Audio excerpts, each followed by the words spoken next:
السلام عليكم ورحمة الله وبركاته. دعوتوتا في هردفتوتا خلنا كم جرت نجاة في جروف جلاني ما فكذا ما شاء الله بقى جرات نيجا أرمون هندينو بقى جرت نتيجا صبري في إيمان إسنا خاو إسني آخرنو إسنا جد جبسو جنة الرجع كم بيتن نت أرتيستي تانية هلو دعوة الرأ أولاني الدجلاني معلي في رب رحمتها قولوا في سديتن جنة ربي آخرنو في دلي سيتي سهرة رموجتشا ماتي إسي الرابات إن شاء الله تعالى ربي إيمانا في صبري ربي آخرنو في أقسمتو أرمو مرافو إيمانا في صبري ربي آخرنو في معرف هاتي تانيا هلو داوي نمنيهم بين انجرو سربتو قفوصون تهين يوهاو لستو قفوصون تهين إسين قبصويتو راسي استديو دغاشو تاركمنا استديو دغاشو اره اينو قبتيلو في جچو كايسنو لو مارغا كما بيتنتي ارتستي بونا برا يوخانو سينيسا بونا برا قبنه دفني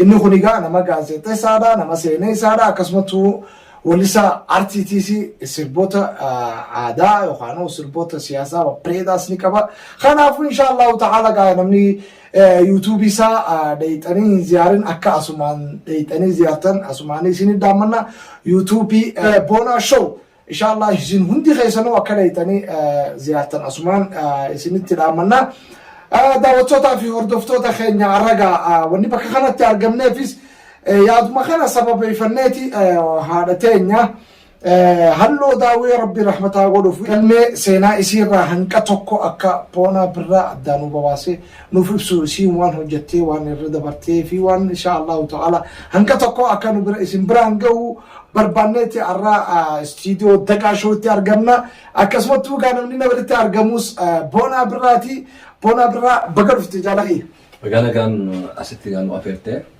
إن شاء الله دا قلتوني قلمني خير بدين دعوتوتا خير مالدت إن شاء الله تقفى ونين جتو برباتو استديو دقاشو قلتي فقدو مالي برون كتو استديو كن إما أورومو دا حواسوما دا ركاتا عرفي أورومو دا قدسو خيستي أركما واحد دو إسا خيست جرا نموتا أورومو دا خاند ديتي أداتا وانقاما قليسات تسفيدو دا بيكما كانافو دقاشو قلتي فقدو مالي برون كتو قسمتي ilmaan Oromoodha bakka mara jirtan assalamu alaykum warahmatullahi wabarakatuh haadha teenya qabsoytu halloo daawwadha walumaan dhabne rabbiin saddeetan jannataadha isiif haa hannu dilii isiillee rabbi araaramuuf ilma namaa ta'e dilii hin dhabne hin qabne jiru namni wanni wal booda aanuuf rahmata walii kadhata kanaaf isiin har'aan tana ulaa cufattee nurraa ammoo seenaan wajjin jira kanaaf gartee isii tana seenaa isii hanga arkanii fi hanga dhageenya irraas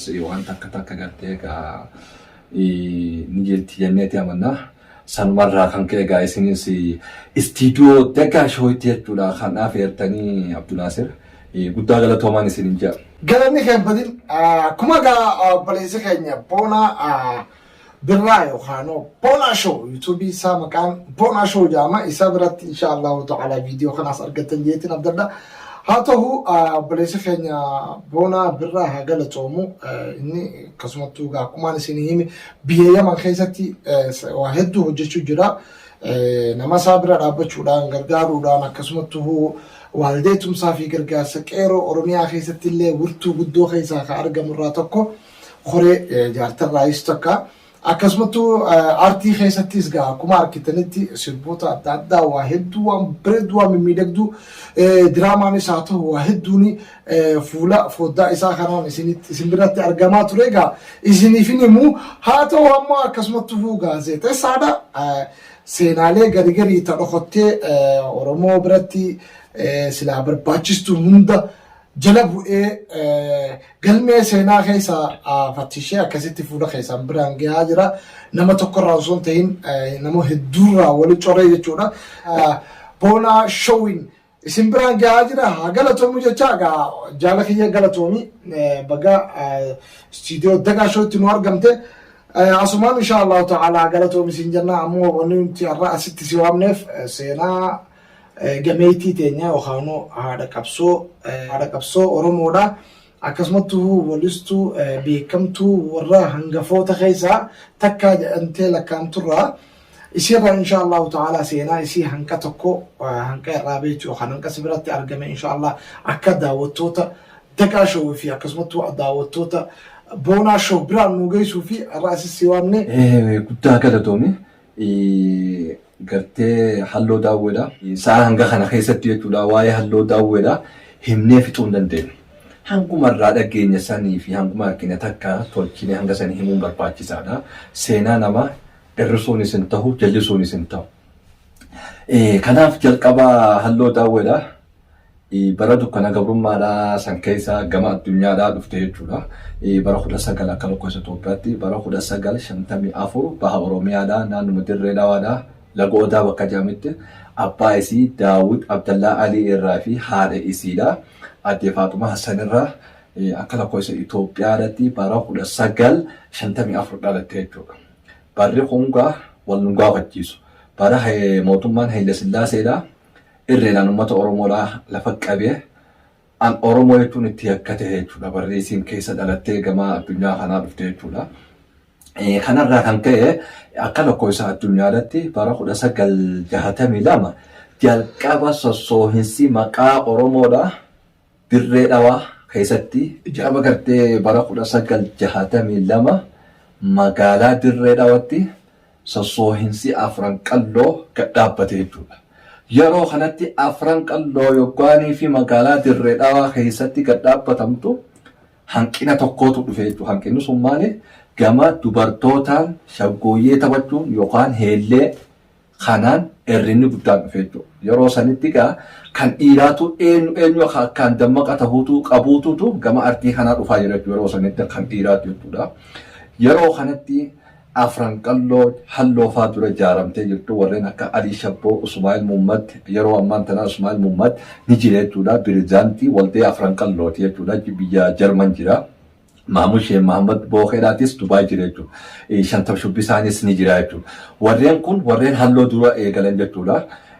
Hamid Muhammad Liibaan fa'aa Rabbi rahmata haa godhuu fi isaan kanatti aantee dhufte jechuudha halloo daawweedha. Yeroo kanatti hawwisoo biiftuu biyya teenyaati ammas lamada kan dhaabbatte jechuudha. Yeroo kanatti warreen gartee yeroo sanitti baantii kana furan halloo daawweedhaati. Gama shaggooyyeedhaatiin gama helleedhaatiin gartee aadaa tana garsiisuu keessatti sagaleenis wallisuu keessatti halloo daawweedhaa artistii hanga irratti ispeshaalii gartee fakkii hin qabne jechuudha. Ammoo warreen isitti aananii wajjin dhufan warreen akka ammaa Faaxumaa Muhammad Rabbi rahmataa godhuu fi warra gaafa mul'ataa aanaa baddannoodhaatiin bilisummaan daraaree qajimaan daraaree karaa irratti saaree bilisummaa toosumaan nama reereedha. Dubartiin afran qalloo dubartiin Harargeedha yeroo sanitti jechuudha. Sirboota akkanaa kana yeroo sanitti wallisaa ture jechuudha. Halloo daawweedhaa gama kaasitii baasuudhaan bara 1968tti albeemii jalqabaa baafte jechuudha. Gama Alii Shabboo fa'aa wajjin artistoota isii dura eegalee wajjin Alii Birraa fa'aa namni isii wajjin dhaabbatiin Kadiir Sayid, Adam Haaruun, Abdiyuun Habiib, Mustafaa Harawwee, Shantam Shubbisaa, Mahadii Sheekhaa eenyu jennee dubbanna gaa namnummaan halloo daawweedhaa wajjin hin dhaabbatin hin jiru jechuudha. Wajjin hin sirbin Alii Mahammad Diimaa fa'aa, Mahammad Qophee fa'aa, Abdi Qophee fa'aa, Keessaafuu Abdii Qopheedhaa, Mahammad Qopheedhaa warreen halloo daawweedhaa hudduu duuba ta'anii matoora ta'anii as baasan jechuudha. Namoota jajjabaadha jechuudha. Gaa namoonni kuni Qopheen ni jira, Abdi Qopheedhaatu hin jirre malee Mahammad Qopheen ni jira jechuudha. Kanaaf halloo daawweedhaa akka lamatti ilaaluu dandeenya jechuudha. Akka lama kan itti ilaaluu dandeenyu artistii fakkii hin qabnee fi gootittii qabsoo bilisummaa Oromoodhaati. Yeroo Elamoo Qilxuu Carcarqirroo fa'aa keessatti wareegamanii Mul'is Gadaa qeeroon galamaatuun hidhamtee Mul'is Gadaa tattaaffii irra jiru halloo daawwee fa'aan warreen biyya keessaa yeroo isaanii tattaaffii guddaa godhan keessaa nama tokko jechuudha. Dubartiin tun nama cimaadha jechuudha. Harargee bahaatii haatee lixa dhuftee bakka Elamoon fa'aa itti wareegaman teessee ilaalte jechuudha. Dhuftee ilaalte jechuudha irratti argamtee. San qofaa miti artisti halloo daawwee bara Haile Sillaaseedhaatis ni tumamtee, ni kabalamtee, ni dhiitamte jechuudha. Nis ni hidhamte. Bara Dergiidhaatis akkasii jechuudha. Bara Wayyaaneetis akkasii jechuudha. Keessumaafuu bara Wayyaaneedha 1990 takka manaa'uu baatee kilaashii fannifattee qabsoodha. Dadariin eegaltee jaajaan gaara mul'ataan gobeelleen ejersa goorootiin funyaan biiraatiin gammoojjii Harargee baddaa Harargee keessa layni isiin hin bahin tulluun isiin hin dhaabbatin halloo daawwee namun jirtu jechuudha. Kilaash fannifattee waamicha harmee ayyaa hundaan dhageessisuu kiyya naddirmadhaa jetti yaalmaan biyya ani fi wareega kanneen lubbuutiyya yeroo sanitti sirbaa ajaa'ibaa walliftee jechuudha amma sirbaa kana gaa yuutuub irrallee ni jira kana qofaa miti sagaltamii takka kana qofaa miti jechuudha bara 1974 jechuudha 74 keessa jechuudha bilisummaa guyyaa tokko jedhanii warreen akka gaazexeessaa Abubakar Muusaa Rabbi rahmata haa godhuu fi Abdii Qophee Mahammad Qophee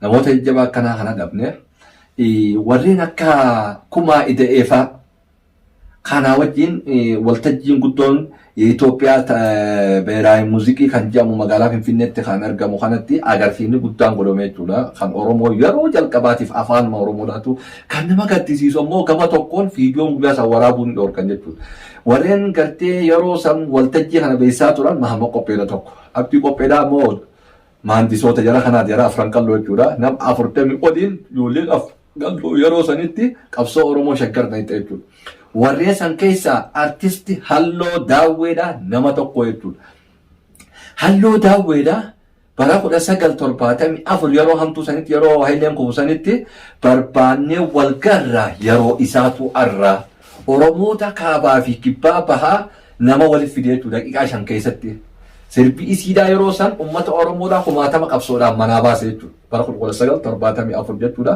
bara dukkanaa san keessa jechuudha sirba kana walitti jechuudha Dr. Kabajaa Artist Alii Birraa Rabbi nama maaltu addaan nu baase haati teenya kan takkaa kan taphate jechuudha Faatumaa Muhammad Rabbi rahmata haa godhuu fi Qajimaan Daraaree karaarrattuu saaree bilisummaa toosumaan nama reere Afandii Siyyoolaa immoo kan inni taphate hamaa hooyaa hamataa numaa wal qabataa gaafa guyyaa rakkoodha qabsoon ijoollee afran qalloo baha Oromiyaa magaalaa Dirree Dhawaa irratti goote daqiiqaa 5 guyyaa tokko keessatti shaggar geesse jechuudha shaggar irraa warreen akka Mahammad Xawweel Mahadii Jaabboon Alii Birraa dabalatee Ibrahim Haajii Alii Rabbi rahmata haa godhuu fi hanga Geediyoodhatti Wallagga lixaa deeman jechuudha shaawarraa kaasanii hanga Baaleetti deemanii yeroo kana keessatti Halloo Daawweedha jara kanaa wajjin nama tattaaffii godhe jechuudha dukkanaa san keessa jechuudha artisti Halloo Daawweedha Gaaddisa Abdullaahi faa wajjin sirboota babbareedaa kan nama wallise jechuudha fakkeenyaaf yeroo Alii Shabboo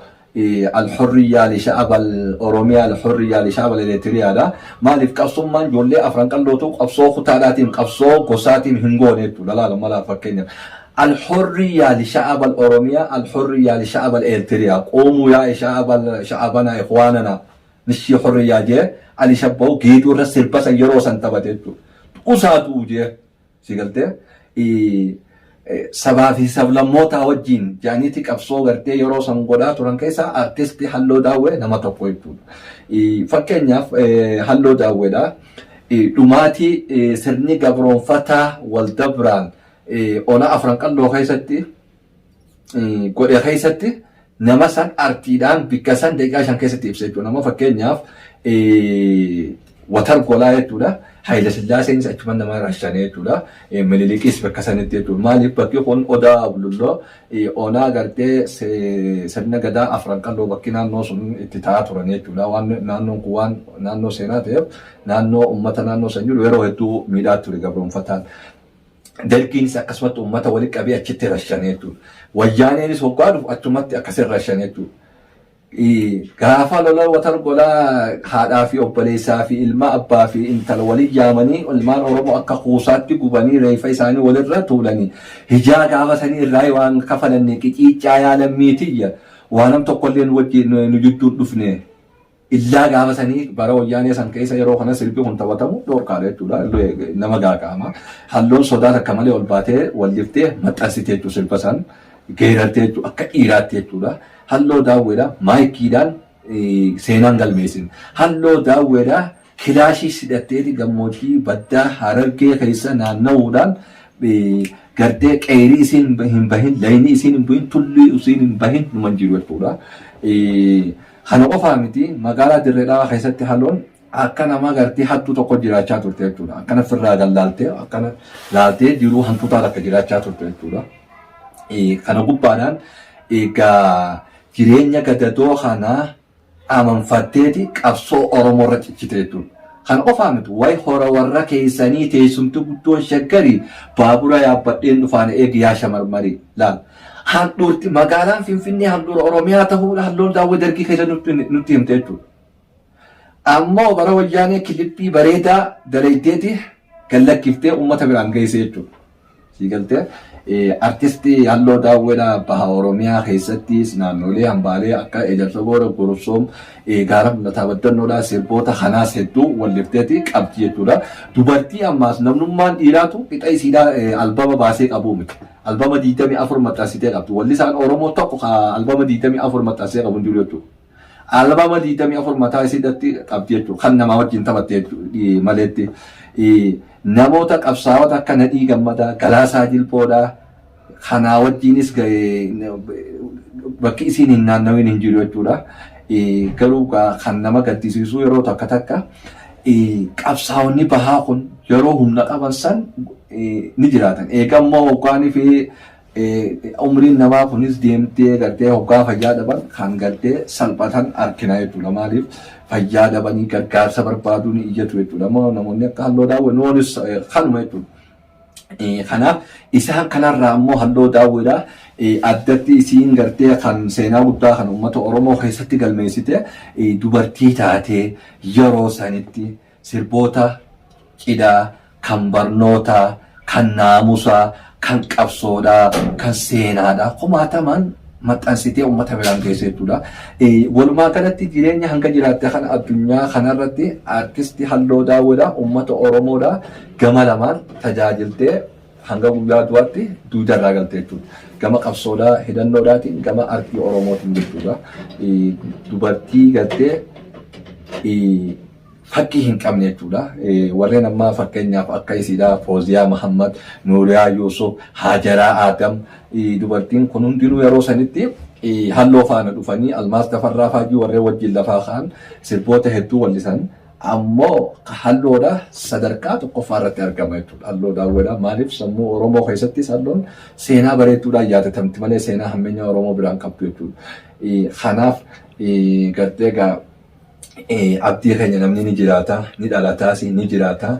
Ammoo ilmi namaa eega jiraate waan bareedduu hojjetee addunyaarraa galuu qaba. Namni nyaateetuma dhugee ol deebi'ee rafee du'uun faayidaa hin qabu jechuudha. Du'a seenaa qabdu. Eega du'uun sirraan oolle du'a seenaa qabdu kan namni si boodallee jiru. Wayi abaluu guyya san ji'ee waa sirraa dhaaluun hojjettee du'uun dirqama jechuudha. Halluun kan waan kan hunda galmeessitee bilaashitti miti. Laffaatee itti toomtee, itti hidhamtee, itti miidhamtee jireenya dhuunfaa isii irraa galtee uummata Oromoo seenaa gartee barbaraan hin dagatamne tana lafa keessee kutte jechuudha. Haa galatooman mootummaan naannoo Oromiyaadha fi akkasumas biiroon aadaa fi turizimii Oromiyaadha. Kantiibaan magaalaa keenya Dirree Dawaadha Kadiir Johar. Dr. Mahmad Ahmad Qopheetii namoota hedduu gartee sagantaa bareedduu gaggeessaa isin kanaaf godhe kanarratti gartee gama tokkoon gartee nama sheenessu du'a seenaa qabdu istaadiyeemii guddaa san keessatti hooggantoonni federaalaa kan naannoo Oromiyaadhaa artistoonni hundinuu irratti gahaniiti gartee warreen akka Sheek Aminuu Biroofaan irratti argaman jechuudha. Kanaan gartee sirni awwaalchisii guyyaa irraan raawwatame. Maashaallah daawwattoota fi hordoftoota keenya akkuma artistii Boonaan Nuunji'a kanatti ilmi namaa ni dhalata, ni jiraata, ni du'a. Martabaa dhalootaa fi du'a jidduu jirtu sanatti seenaa dalagaa kun amma dhaamsa isaati. Maal dhaamsisaa? Yaa nama rabbiin dandeettii kanneef nama rabbii waa beeksisa hundi waan beeku waan akka hubadhutti akka nama tokkotti hundinis waan danda'u akka hubadhutti maaliif namni hanqa dandeettii qabu dandeettii san ifitti ukkaamsuu hin qabu haa dalaguudha haa hojjetuudha maaliif halluu daawwee Oromoon hundi itti ilaallachuu ni dandeessu waan juun qaba akka nama tokkotti maaliif yaada amma har'a boonarraa dhagee kanatti ishiin dhalaa taatee artii keessa mata duree taatee akka dhalaatti deebitee ammas qabsoo keessatti kilaash fannifattee gaara bu'aa bihii dila san baatee arra umrii tana geesse yeroo umrii tana geesse harka namaatti kuftee gargaarsa barbaaddii waan jiru takkanaa ibse maaliif hunta haadha Oromoo maaliif hunta haadha maaliif beekaa fi guddaa fi abbaa dandeettii qabu, abbaa qabsoo, abbaa hojii bareedduu hojjete kana namni utubuu qabu eenyu? Ilmaan isaanii eenyu? Uummata kana Oromoodha. Kanaafuu warra hafeefi beekadhu. Warri du'ee warri cufatee obboon akkasuma akkasiin warra hafeef. Warra hafeef dubbachuu maaliif jenna isillee waan jette qabdi. Yaa Oromoo na cinaa dhaabbadhaa jette. Maaliif nutu kanarraan ta'an nam tokkotti yoo isii gargaaruun ulfaate nutu nama maliyoona meeqa. Boonatti isii gargaarraa jechuudha. Nagatti siisee yeroo tokko hoggaaniif ilaalu magaalaa Adaamaa keessaa morma tokko kan ol seentee ibsuu dhabde. Ijoollee jimaa gurgurtuu. Biyyumasii keessatti. Biyyi kilaasitti fannifattee Oromoof jettee gila san baate mana ol seentee gachiistuu dhabde yaa wallaahi billaa anammoo waan kana hunda. Ammoo kan asirra galateeffadhu obbo Sa'id Xaanxoodha. Guddaan galateeffa. Abbaa bishaan Faafirikaadhaati. Warshaa bishaanii qaba. Mana jireenyaa bitee hanneef maliyoona meeqa. Maashaallah haa galatoomu. Wallah haa galatoomu. Haa galatoomu. Akkasumas diimtuu Toyyaasillee ni gargaare. Haa galatoomu. Mootummaan naannoo Oromiyaadhaatis hanga tokko gargaarte gargaarsa gahan jennu. Laakiin ammoo akka nama tokkootti akka nama gargaaran gahaa miti hin jennu. Amma kan amma irraa dubban bar halloo daawweedha. Oromoo fardaan dabaalu saba koo fardaan dabaalu san maaliif jenni beektaa? Gadaan Oromoo isa cawwe awwaallee san himuu jirti bara. Sirni gadaa afran kalloo calanqootti hoggaanii fi Oromoon caltee aniyyaa fi iltee ilmaan humbannaa fi afran kalloo hoggaanii fi calanqootti caltaanii wadhuman hangi hafee awwaallee naannoo dirreedhaa san gartee hangi tokko achi calte. Achi booda maayyi bakka san hunda himte jechuudha. Rabbi rahmataa godhuuf. Oromoo fardaan dabaalu saba koo fardaan dabaalu maal Oromoo bar mootummaa durii irraa qaba bar sii galtee keessaafuu onni afran kalloo sirna gadaatiin mul'aa ture.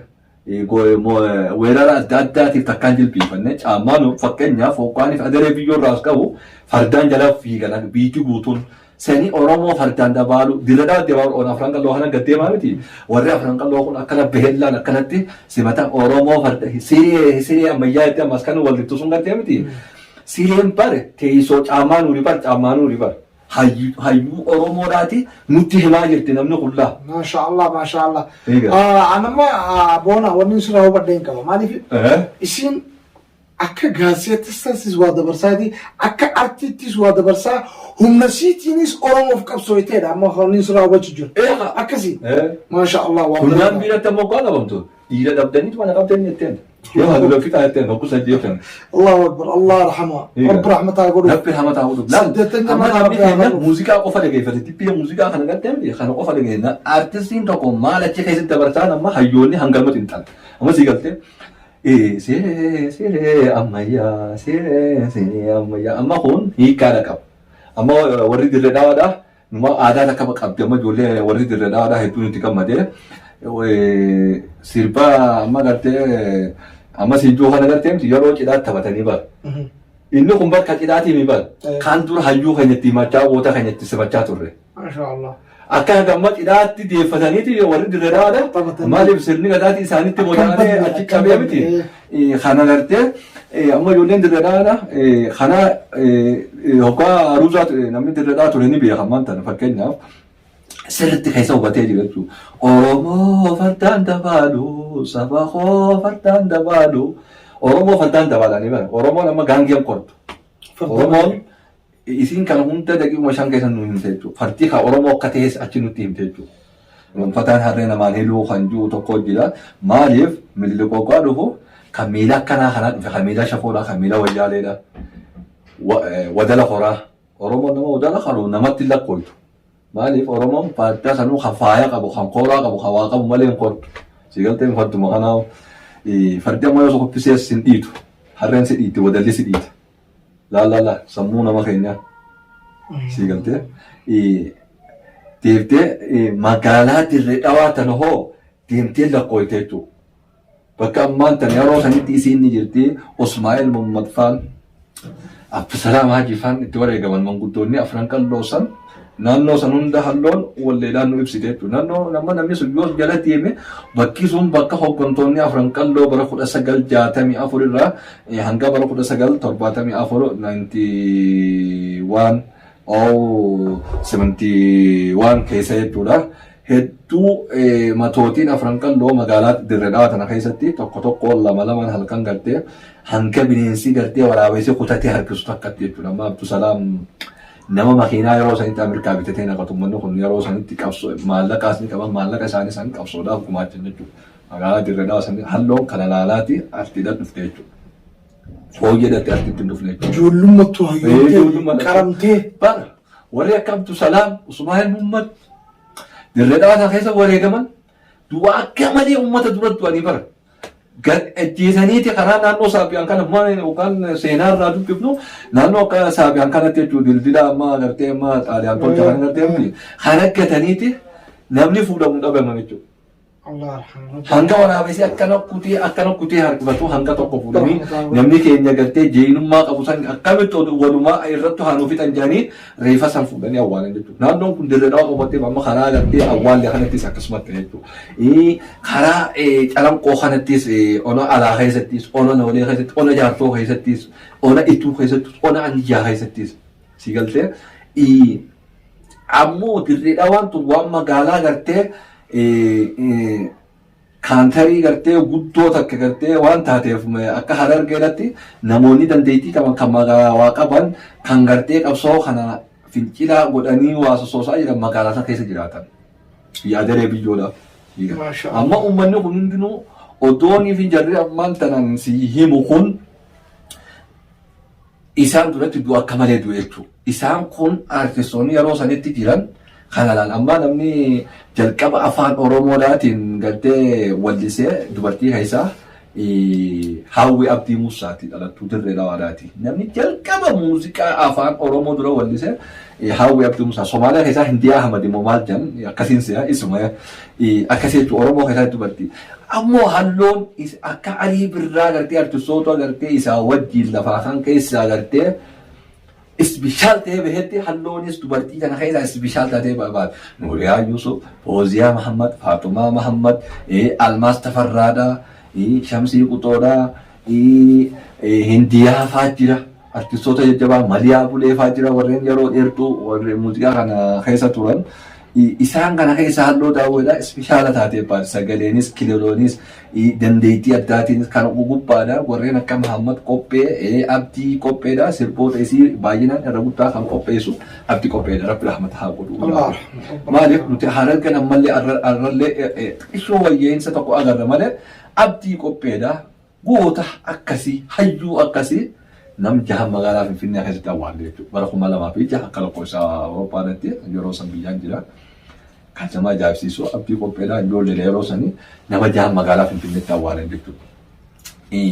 Uummanni ijoolleen afran qalloo gartee magaalaa dirree dhawaa keessaa waan kana lafaa kaafte waa maleedhaa miti. Wareegamni sun har'aan tana magaalaa gartee Finfinnee guutuu Oromiyaa wal gahee obboleeyyan keenya kunillee qoodanuu kaayuu keessatti guddaan galatoomaa jechuun ni barbaada.